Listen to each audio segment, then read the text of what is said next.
Bank reconciliation statement, BRS, ये कोई accounts नहीं है, BRS कोई अकाउंट्स नहीं है। तो सर BRS क्या है? BRS एक स्टेटमेंट है, BRS एक स्टेटमेंट है जिसमें हम लोगों को ये मैच कराना होता है।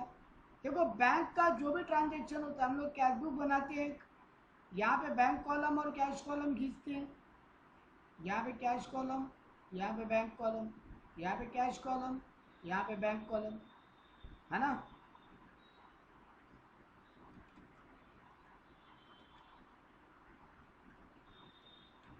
हम लोग यही तो करते हैं।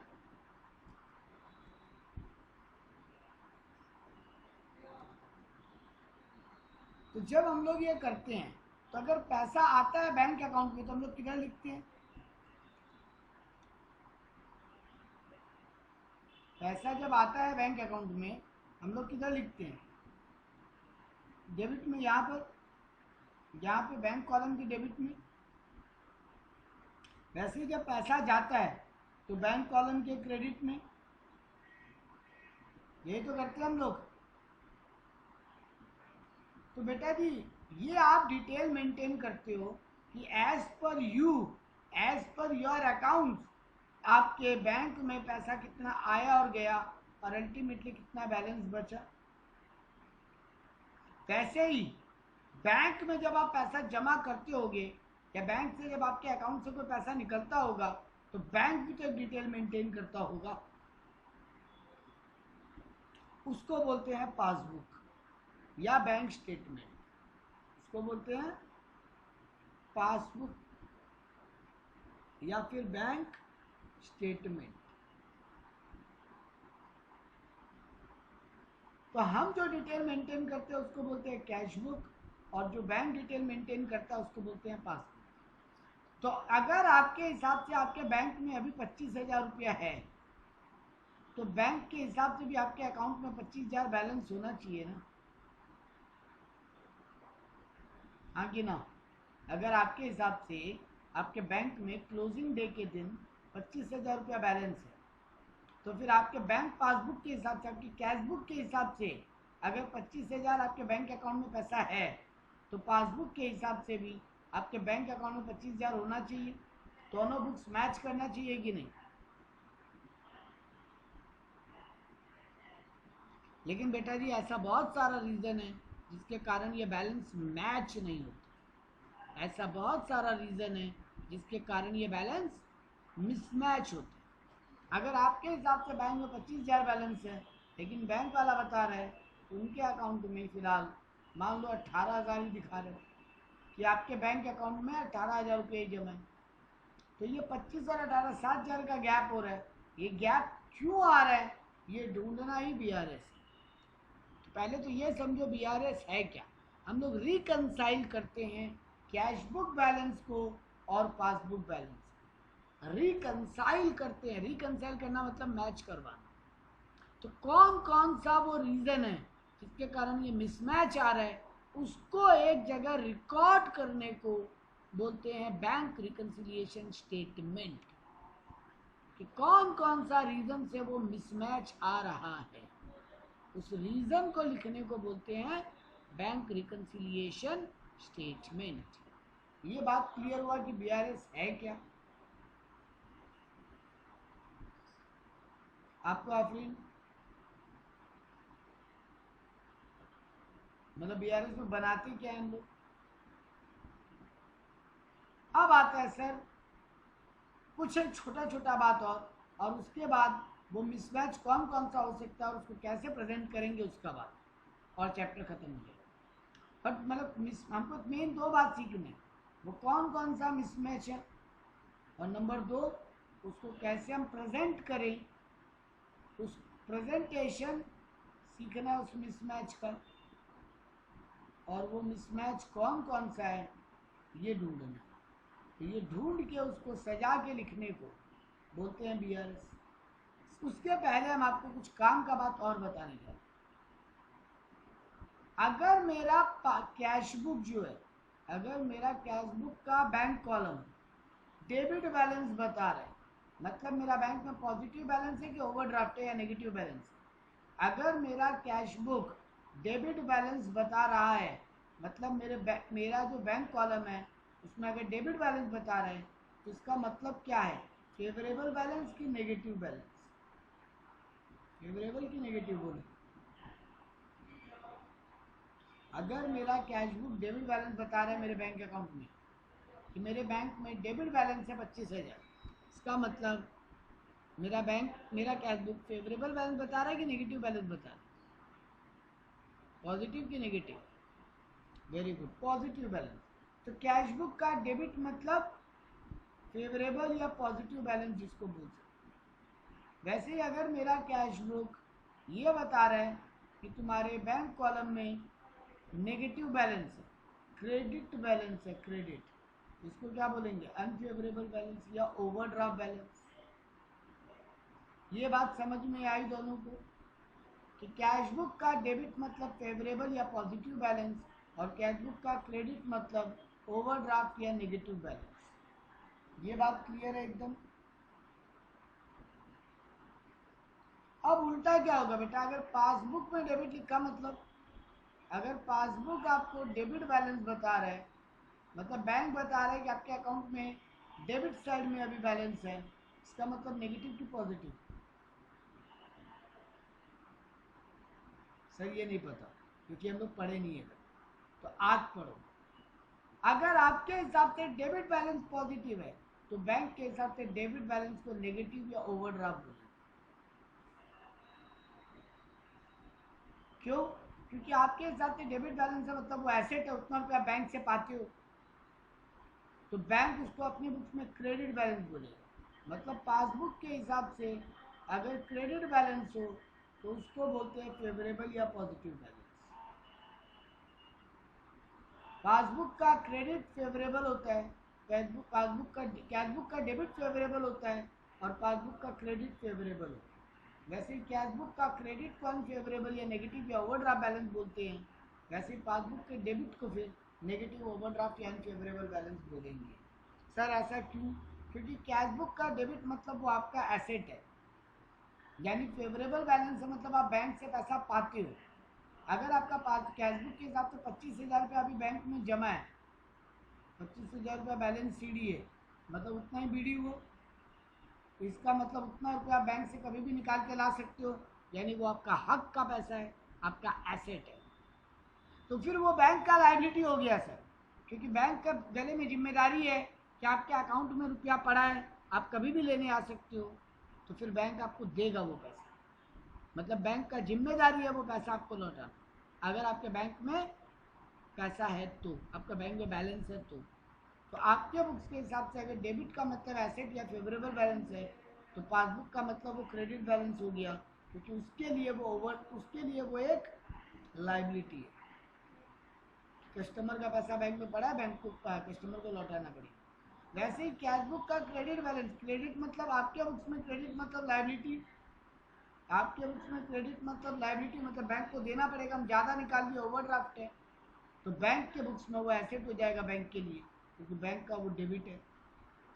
तो ये बात याद रहेगा कि कैश बुक फेवरेबल मतलब डेबिट और पासबुक में क्रेडिट मतलब फेवरेबल। वैसे ही कैश बुक का क्रेडिट मतलब लाइबिलिटी, ओवरड्राफ्ट या अनफेवरेबल जिसको बोलते हो, वैसे ही पासबुक का डेबिट मतलब ओवरड्राफ्ट या अनफेवरेबल।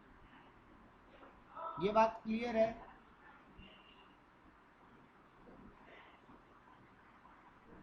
बोलो आया ना?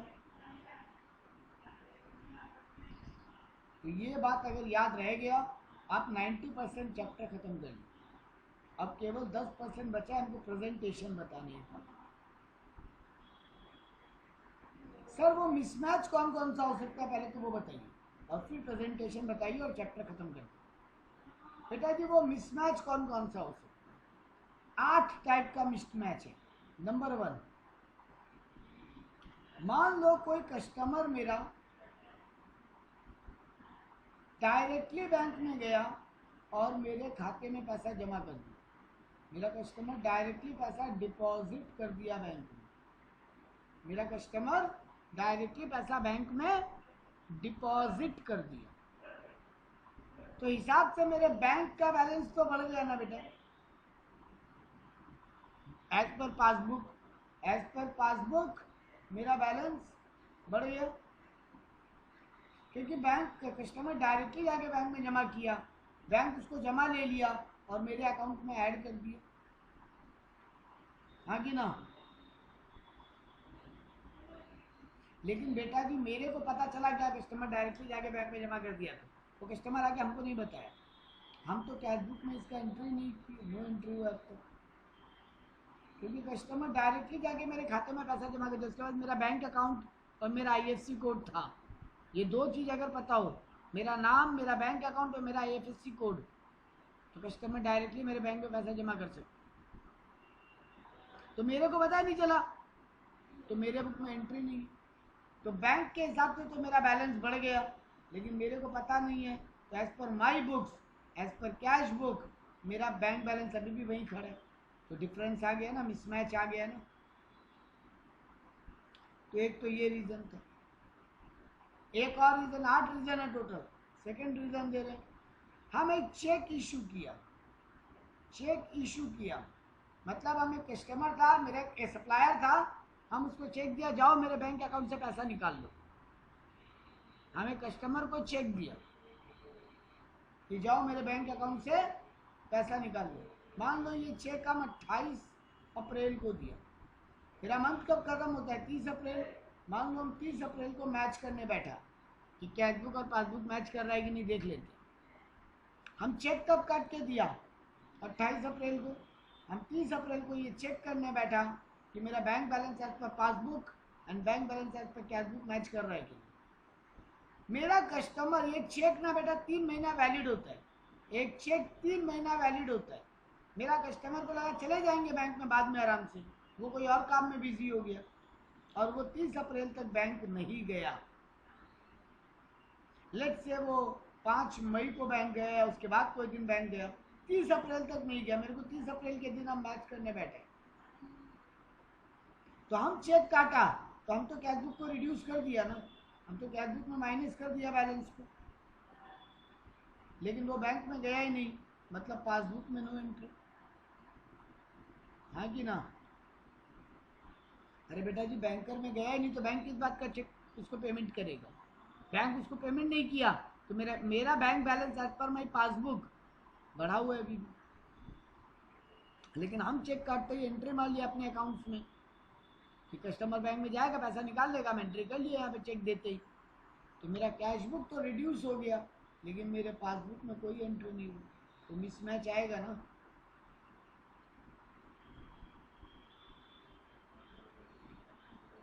क्लियर है बात, रीजन क्लियर हो रहे हैं, कैसे प्रेजेंट करेंगे मेरे ऊपर छोड़ दो, फिलहाल केवल रीजन पे फोकस करो कि क्यों आपका कैश बुक और पासबुक का बैलेंस डिफरेंस आ सकता है। तो कस्टमर बैंक डायरेक्टली डिपॉजिट कर दिया, वहां चेक इशू किया, customer did not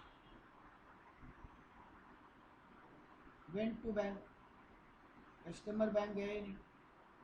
sir third reason, bank मेरा कोई चार्जेस काट लिया, बैंक कोई चार्जेस काट लिया, चार्जेस होता ना, बैंक में अकाउंट मेंटेन करते हैं तो SMS चार्ज कट जाता है, इंटरनेट बैंकिंग करते हैं तो उसका चार्ज काट देता है, ATM चार्ज काट लेता है, जहाँ बैंक मेरे को कोई काम करके दिया उस बात का चार्ज मेरे अकाउंट से काट लिया, बट मेरे को बैंक खबर नहीं किया, डायरेक्ट अकाउंट से काट लिया, तो मेरा पासबुक में तो बैलेंस कट गया, बैंक चार्ज काट लिया तो, लेकिन मेरे को कैश बुक में नो एंट्री, क्योंकि अब तक हमको कैश बुक में पता ही नहीं चला ये मेरे बैंक चार्जेस काटे। वो तो जब हम पासबुक को बैंक से अपडेट करवा के लेके आएगा तब हमको मिसमैच पता चलेगी।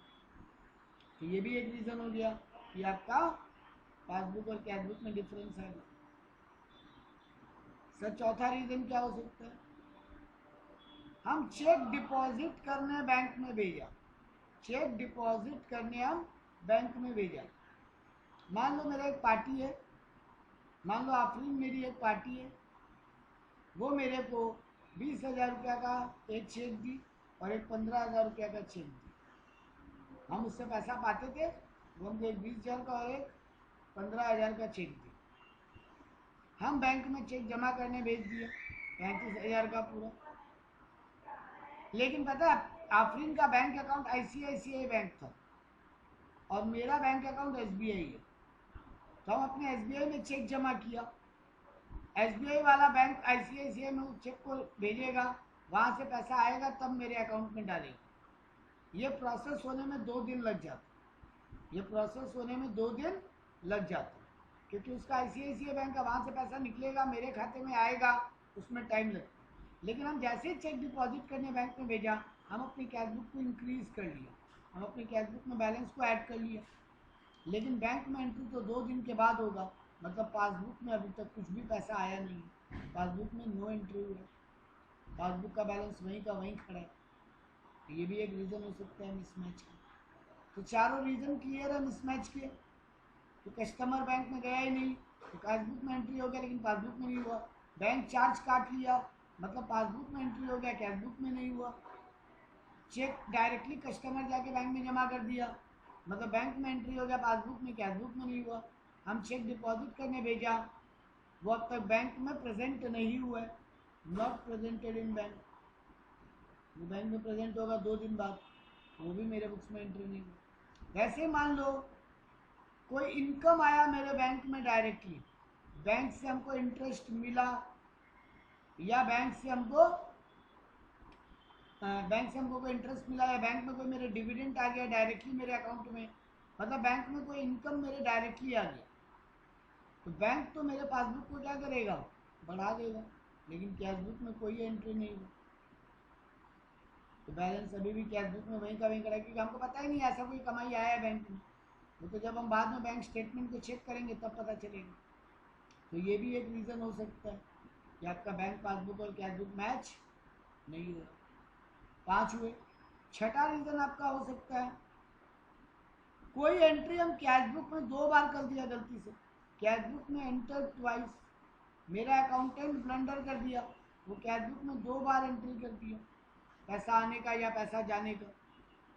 मेरा बैंक अकाउंटेंट मेरे कैशबुक में 2 बार एंट्री कर दिया, पैसा आने का या पैसा जाने का, जबकि करना तो एक ही बार था।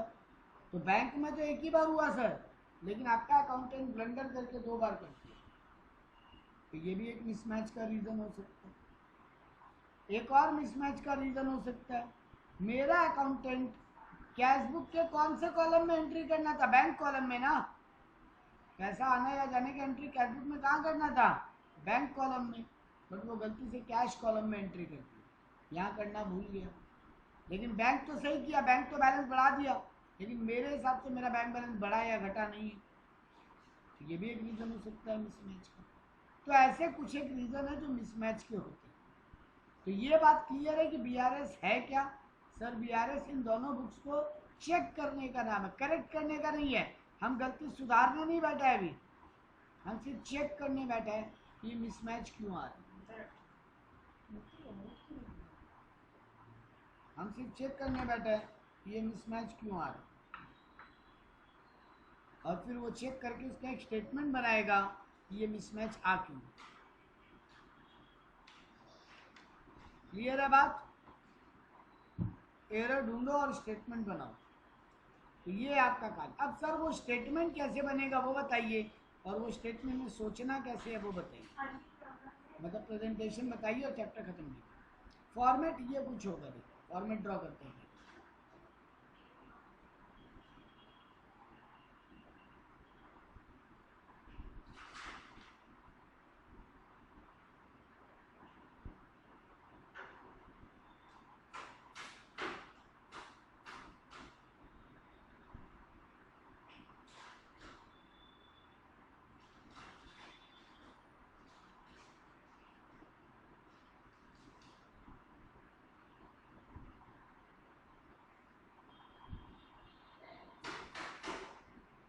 देखो कॉलम क्या बनेगा, बीआरएस बनाएंगे, ऊपर लिखेंगे पर्टिकुलर,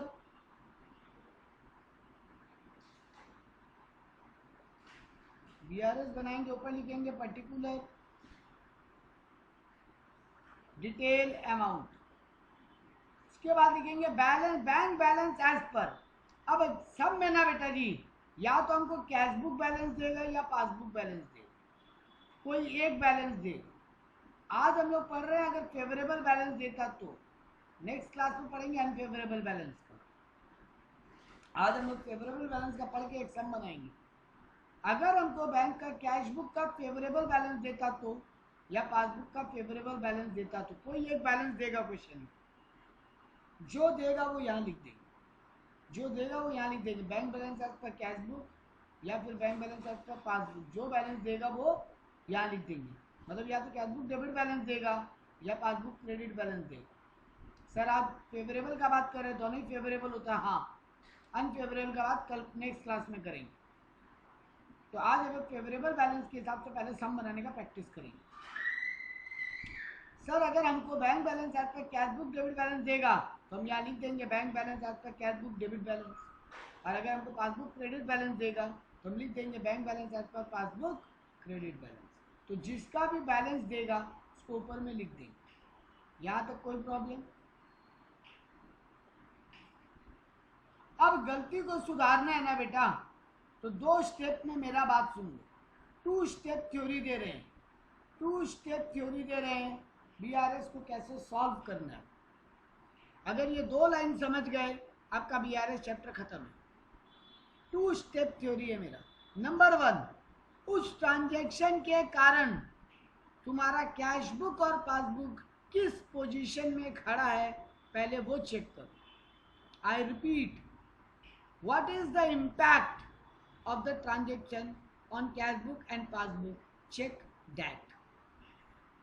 उस ट्रांजेक्शन के कारण कैश बुक या पासबुक पे क्या इम्पैक्ट पड़ा है वो चेक करो। सेकंड स्टेप, जिसका ओपनिंग बैलेंस दिया है, जिसका बैलेंस गिवन है, उसको ऐड या लेस कर सकते।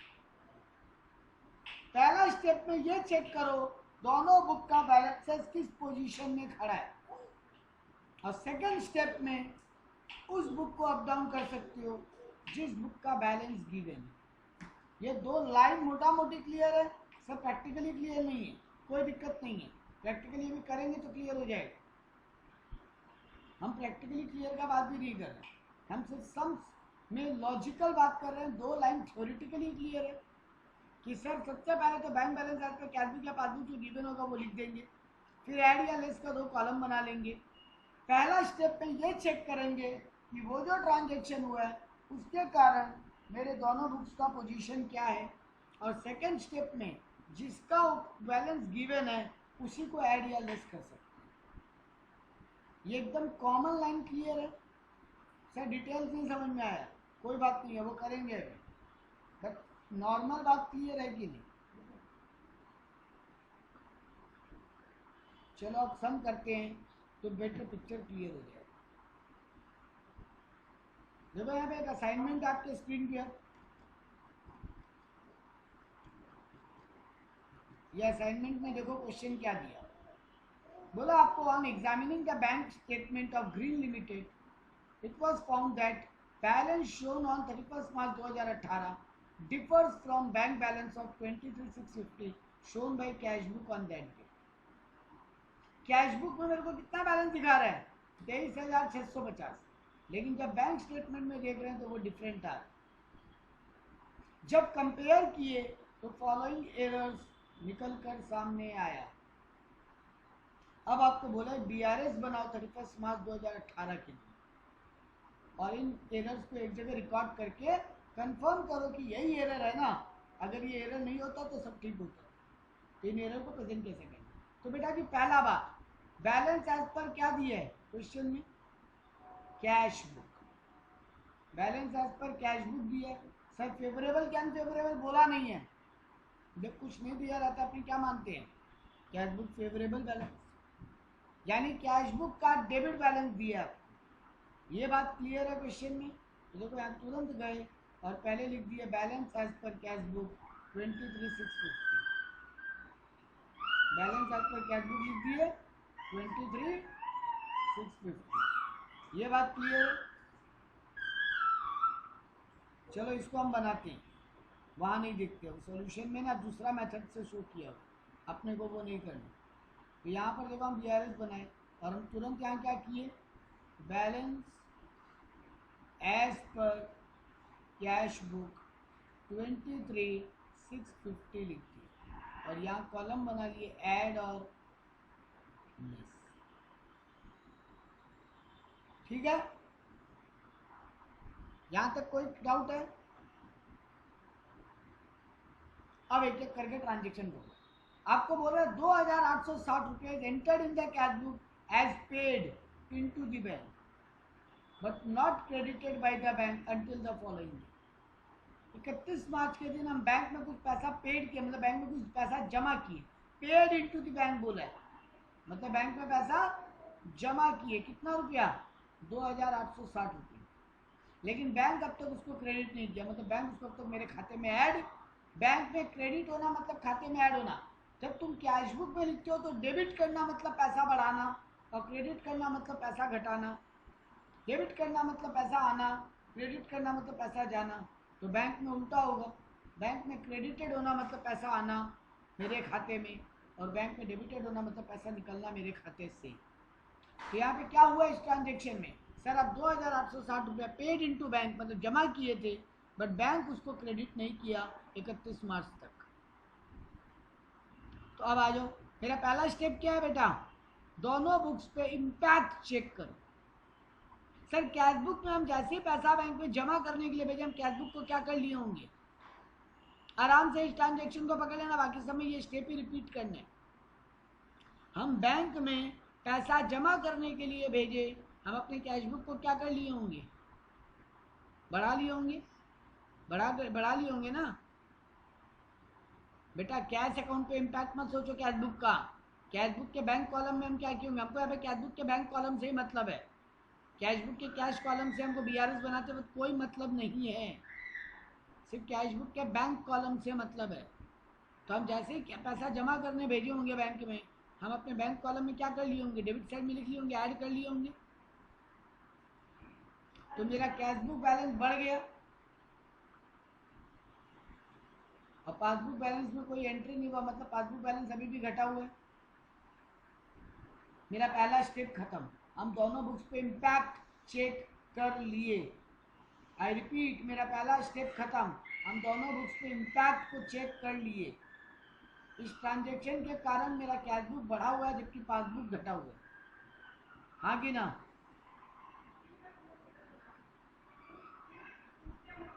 आफरीन ये लाइन क्लियर है? तो बेटा जी मेरा स्टेप 1 खत्म हो गया। अब हम किस बुक को ऐड लेस कर सकते हैं जिसका यहाँ पे बैलेंस गिवन है? कैश बुक बढ़ा हुआ है, पासबुक घटा हुआ है। कैश बुक बढ़ा हुआ है, पासबुक घटा हुआ है। कैश बुक में एडेड है बैलेंस, जबकि पासबुक में कुछ एंट्री नहीं हुआ, मतलब पासबुक कम है, कैश बुक ज्यादा है। पासबुक कम है, कैश बुक ज्यादा है, और हम ऐड लेस केवल कैश बुक में ही कर सकते हैं। तो बताओ ऐड करें कि लेस करें? वेरी गुड, दोनों को इक्वल लाना है ना मेरे को। डीआरएस का मतलब होता है दोनों को इक्वलाइज करना, दोनों को रिकनसाइल करके मैच करवाना, दोनों को इक्वल लेके आना। तो बेटा जी कैश बुक बढ़ा हुआ है, पासबुक घटा हुआ है, और मेरा सेकंड स्टेप के हिसाब से हम किस बुक को एडलेस कर सकते हैं जिसका बैलेंस गिवन है? सर बैलेंस किसका गिवन है? सर यहाँ पे बैलेंस आपका कैश बुक है।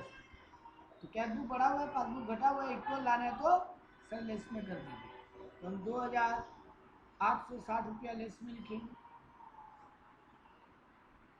क्लियर है मेरा बात? आफरीन आफरीन क्लियर है? स्टेटमेंट क्या लिखे सर? बड़ा नॉर्मल लिख दो ना, amount deposited in the bank not recorded in bank की, कुछ भी नॉर्मल सेंटेंस लिख दो। देखो यहाँ पे लिखा cash deposited into bank not entered in the passbook, एकदम नॉर्मल स्टेटमेंट लिख देना। और 2,860 रुपये आप क्या करोगे? माइनस में लिख दोगे। चलो नेक्स्ट ट्रांजेक्शन जाओ। बैंक चार्ज काटा मेरे से 70 रुपये 31 मार्च 2018, not entered in the cash book. Sir bank charge काटेगा तो मतलब पासबुक का बैलेंस कम हो गया कि बढ़ गया? पासबुक का बैलेंस कम हो गया, जबकि कैश बुक में तुमको पता ही नहीं चला, तुम नो एंट्री, तो मतलब कैश बुक का बैलेंस बढ़ा हुआ है जबकि पासबुक का बैलेंस घटा हुआ है।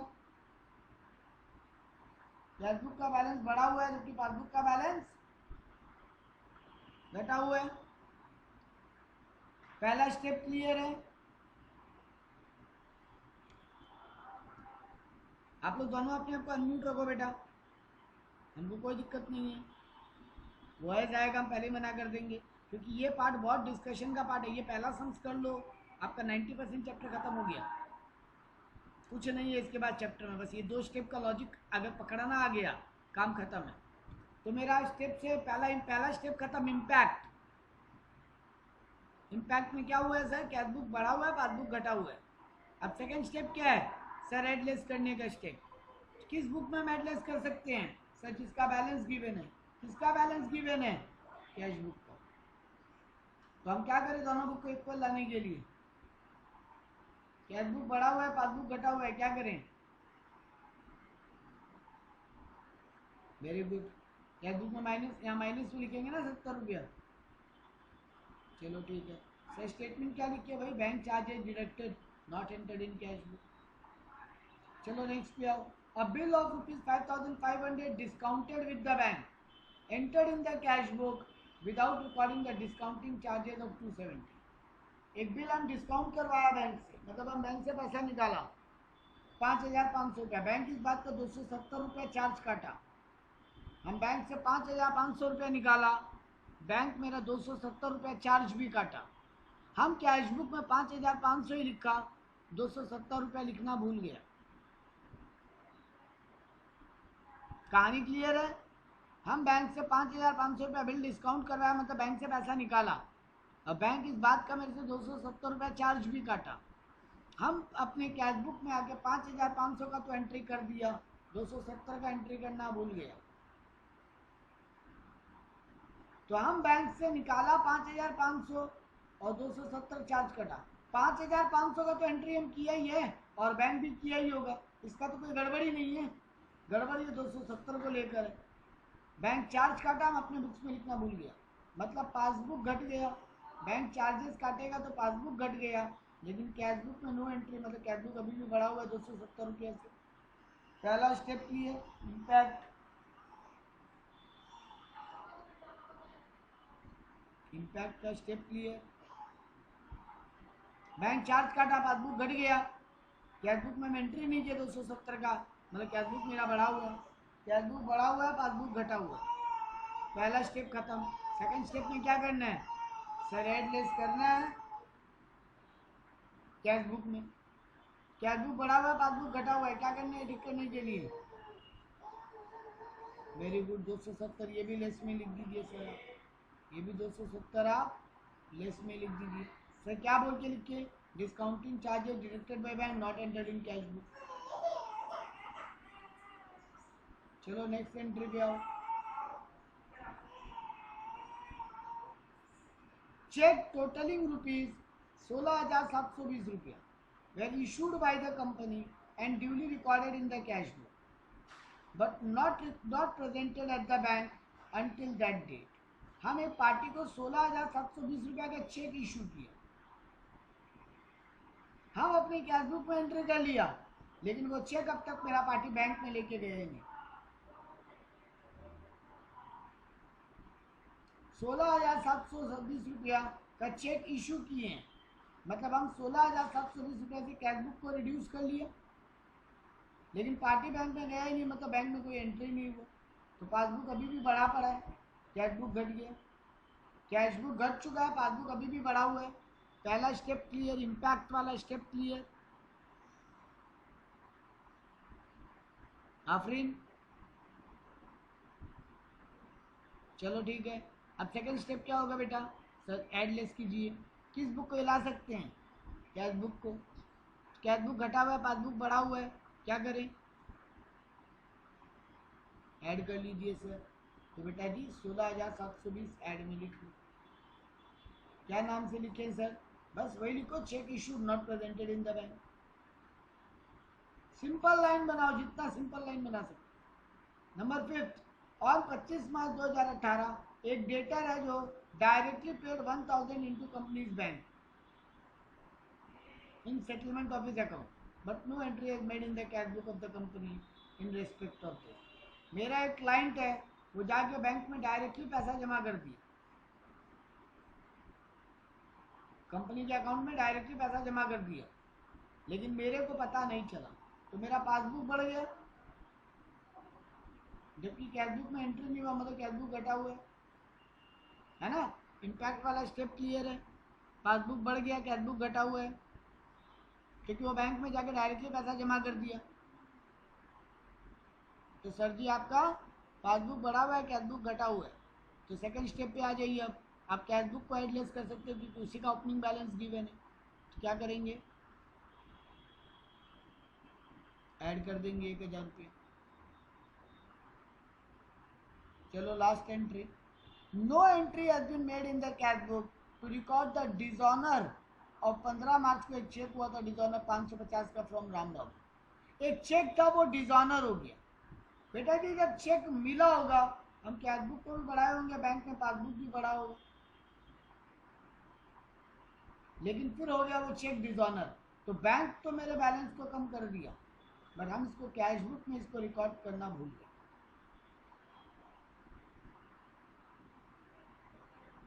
एक पार्टी हमको चेक दिया था, हम अपने दोनों बुक्स को ऐड कर लिए होंगे, हम चेक जमा करने भेजे, कैशबुक में एंट्री हो गया, पासबुक में भी जमा हो गया होगा,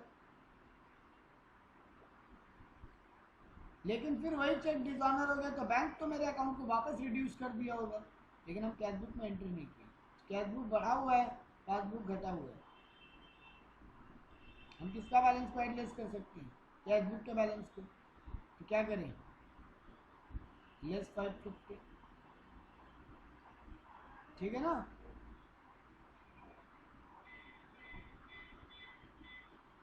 क्लियर है ये बात, तो बस अब हो गया आपका लिए एडलेस कर लो।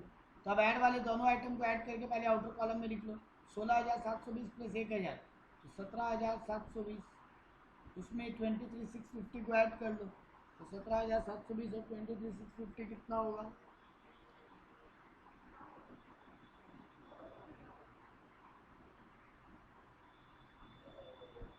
17,720 प्लस 23,650 41,370 आ रहा है। ऐड का कॉलम को ऐड करके माइनस वाले कॉलम का भी पहले टोटल करके बाहर लिख लो, सर 2860 प्लस 70 रुपया प्लस 270 प्लस 550, इसका टोटल आ रहा है 3,750।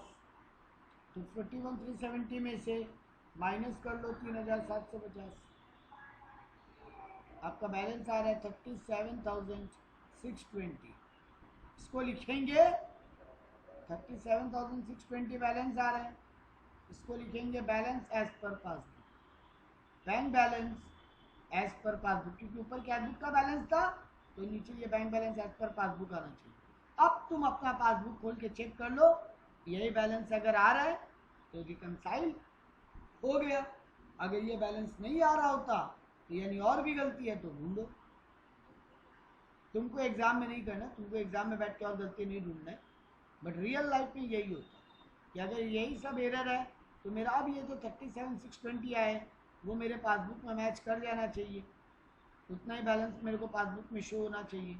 अगर नहीं हो रहा है मतलब कहीं मेरा एरर है, तो फिर ढूंढो और गलती सुधारो, और अगर मैच हो गया कि हाँ वहाँ पर भी अब 37,620 शो कर रहा है bank balance as per passbook, तो फिर ठीक है, वेरी गुड। क्लियर है बीआरएस का फंडा। चलो एक और सम्स करके, अब उल्टा होगा, पासबुक का बैलेंस गिवन है, चलो फटाक से इस सम को बनाते हैं, छोटा सा सम्स है।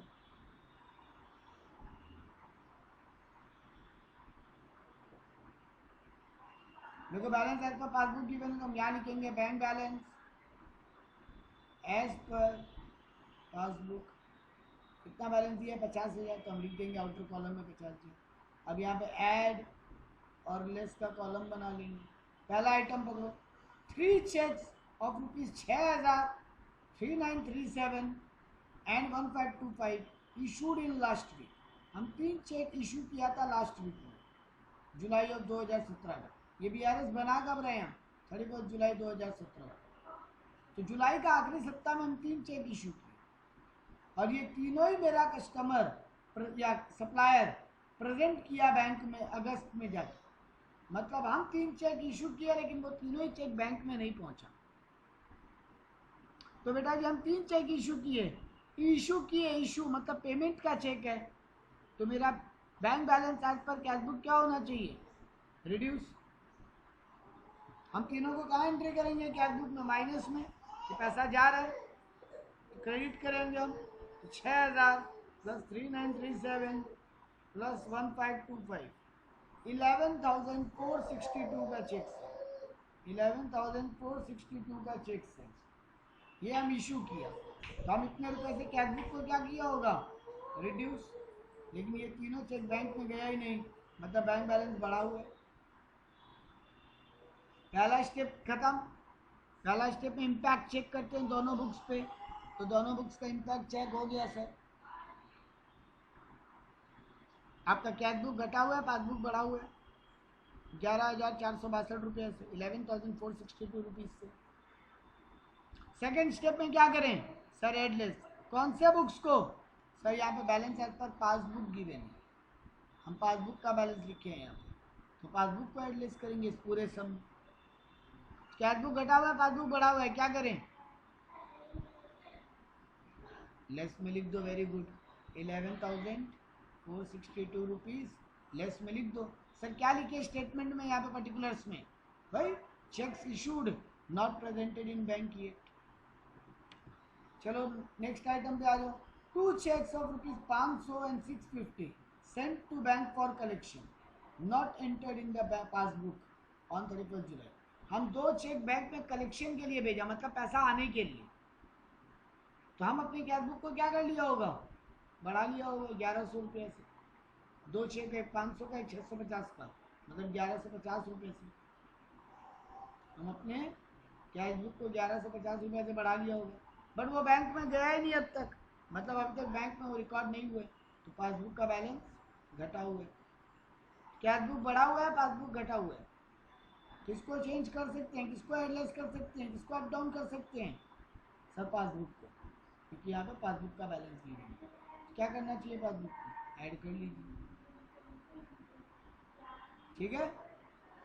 आखिरी entry, 2 bank charges, sorry, the bank charges 460 rupees for its commission and allowed interest of 100 rupees।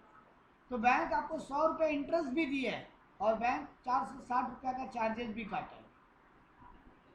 तो इन दोनों का ही entry not mention in the bank column of the cashbook, इन दोनों का एंट्री कैशबुक में नहीं। तो पहले वो चार्जेस काटने का एंट्री कर लो, दोनों का एंट्री अलग अलग करना, एक साथ एडलेस करके मत कर लेना।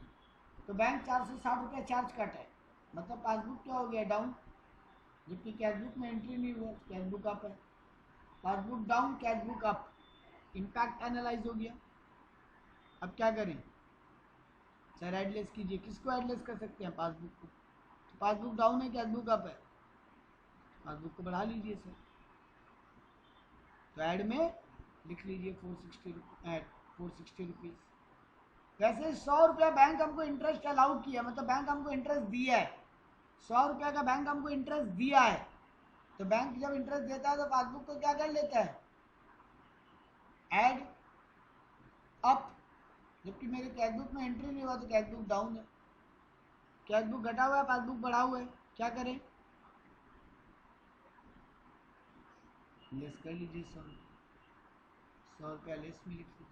अब इन दोनों को ऐड कीजिए, 1150 और 460, और आउटर कॉलम में लिखिए ऐड वाला फिगर को, 1150 और 460, तो 1610 ऐड वाले कॉलम में लिखिए, इसको ऐड कर लीजिए 50,000 में, तो 51,610।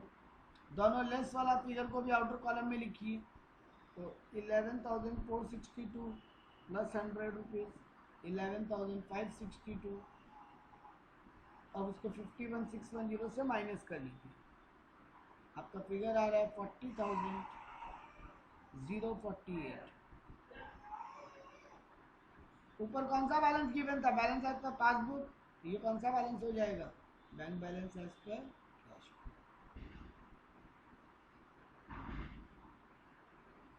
हो गया सर, यही है BRS। पहला 2 स्टेप थ्योरी अगर आपको आ गया और कौन सा बैलेंस गिवन है वो देख लेते हो तो चैप्टर खत्म। जिसका बैलेंस गिवन है वो देख लो पहले, सेकंड स्टेप में उसी को अप डाउन कर सकते हो, एड लेस उसी में कर सकते हो, और पहला स्टेप में इम्पैक्ट चेक कर लो कौन सा बुक बढ़ा हुआ है कौन सा बुक घटा हुआ। ये आपका भी है बेसिक फंडा क्लियर।